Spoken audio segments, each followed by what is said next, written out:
Hello and welcome to True Audiofiles. My name is Jim Carter.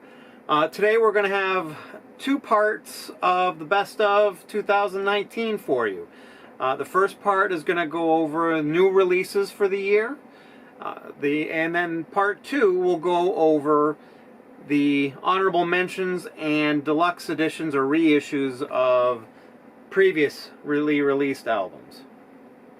So here we go. Let's start off with part one of Best of 2019.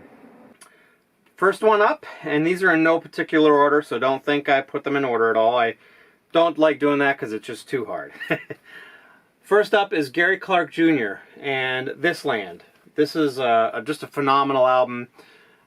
Blues, R&B, just really great stuff. Great singer, great guitarist. Some reminiscence of some Prince stuff in here, especially it was, what the heck was the name of that one? It's something Cadillac, Pearl Cadillac. But there's several songs on here that are just phenomenal. Just a great, great album. Love listening to this album over and over again. Next album is changing up a little bit with some country, or really kind of a pop / country, but it's Smilin Morrison, and this is Girl. This is, I believe, her second album, but I'm not sure. She's also done some work with some other people as a group like Highwaymen, which just barely missed my top choices. But this is Girl. She's also has another album out, I think it was called Hero, that came out before this one. Great country pop, if you're into that kind of stuff. She does a great job. I think she's really talented, good singer, good songwriter. This is switching it up a lot. We're going to the extreme here. Not extreme. Next one will be probably a little more extreme, but KXM. Now, what's special about them is this is kind of a super group. Doug Pinnick from King's X, George Lynch from Dokken and Lynch Mob, and then Ray Luzier. I hope I'm pronouncing that right, but I'm probably botching the hell out of that. But from Korn. Basically, this is King's X 2.0. Some super talented musicians, great songwriter in Doug Pinnick. Just great, great music. Love the songs on this. Hate the production. Makes it kind of hard to listen to, quite honestly. It sounds very muddled. This is actually a special cut mastering specifically for vinyl, and it really wasn't any better than the CD, unfortunately. It's kind of disappointed. I guess it's probably a little bit more dynamic, but unfortunately it's really about the mix on this one. The mix was just terribly done, and the recording was terrible, but unbelievable music. If you can kind of deal with that kind of stuff and you really like King's X, you should really check this one out.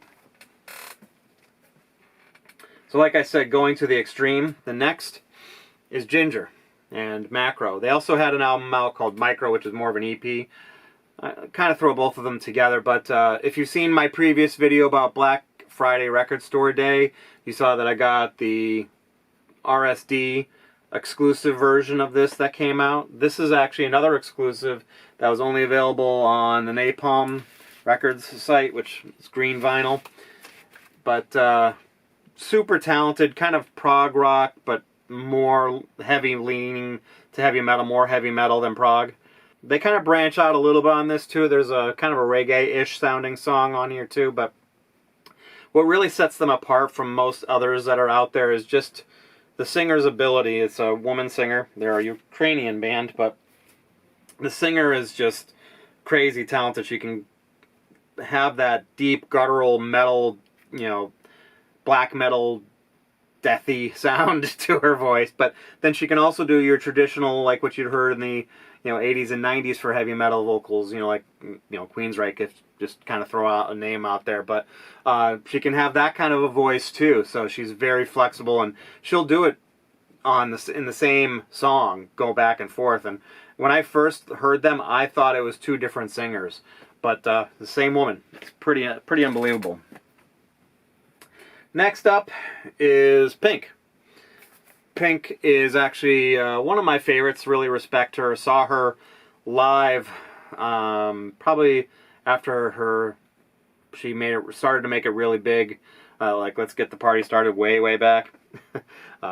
little funny story about that is I actually had Steven Tyler of Aerosmith was sitting literally right in front of me with his family, and then he went up on stage to sing a duet with her that was on that album that was released during that time period she was touring for. But anyway, back to this. This is not my favorite Pink album, but it's definitely still great. She's just a terrific songwriter, great singer, amazing singer. I mean, I heard her sing Janis Joplin, and she was just spot on. It was amazing. But Hustle is just an awesome song. You know, Hurts to Be Human, 90 Days. There's a bunch of great songs on this, but another great album from Pink. This one kind of caught me by surprise, this next one, because I kind of bought it because there was a lot of promotion, heavy promotion at the record store that I was shopping at. It was a pretty good sale, and they had like these deluxe versions and standard versions, and the vinyl was a pretty good sale price, so I figured I'd give it a try. And that's Billie Eilish. You know, the name of this one is When We All Fall Asleep, Where Do We Go? The big song off of this that a lot of people probably know is Bad Guy. Great song. Kind of funny story about that song and some of the other songs in general on here. When I first put this on and I'd never heard the music before, I thought there was something wrong with my turntable or the record itself, because the vocals just sounded really kind of underwater and, you know, phasey, flangey. But when I listened to the digital version, it was the same way. She just put some heavy processing on her vocal tracks on some of the parts of the songs. But she's really talented, very young. I think she's a real up-and-comer. I think she's going to be doing some amazing stuff. I look forward to seeing what she's going to do the rest of her career. Next one, he's been around for a long time. Not many more surprises, I think, from him, but still a great musician, great talented songwriter.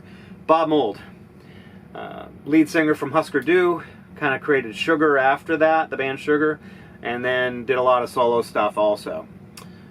This one, I think, kind of puts all of that together. You've got elements of Sugar, elements of Husker Du, some elements of his earlier solo stuff, but for me, a real return to what he used to do really well. And the album before this one, which escapes me the name of that album, but that one was pretty good too, but I like this one even more. But just a great album. It's got some great pop sensibilities to him, but still has kind of that edge, hard rock edge to him. Speaking of hard rock edge, this, I don't know if many others that have much more of a harder edge than these people.